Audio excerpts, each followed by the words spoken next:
Alright, so I just got this M-Port style trunk spoiler for my E90 BMW, and I just got this off Amazon for 40 bucks, and I'm gonna install it. So it came with some 3M double-sided tape, so I'm just gonna put that on the edges on both sides of the spoiler. Alright, so I'm just gonna put 2 shorter pieces on each end like this, and then I'm gonna cut it right here, because I think if I try to do it in one piece, it's gonna not stick as well. So just like that. So I just cut off the excess with the razor blade, so it fits nice.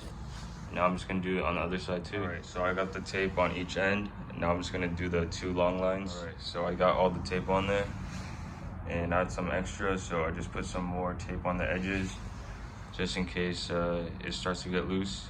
Alright, so I already got a car wash, so I just wiped down the trunk where it's gonna stick on with the rag and some water, and then now I'm ready to install it. Alright, so to install it, I just took off the tape on one side of the corner, so that's that.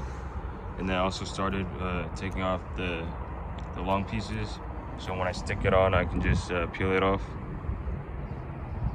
Alright, so I got it mocked up in place. Now I'm going to start peeling the ends of the tape.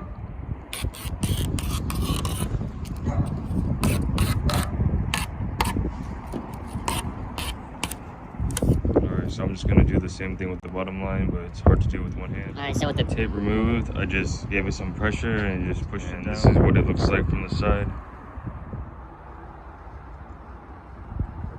Alright, so this is how it looks from the side. Here's the carbon fiber details.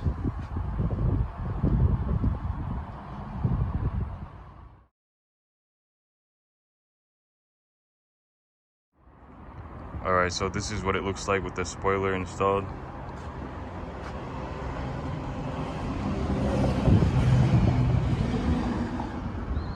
I'd say the fitment is pretty good.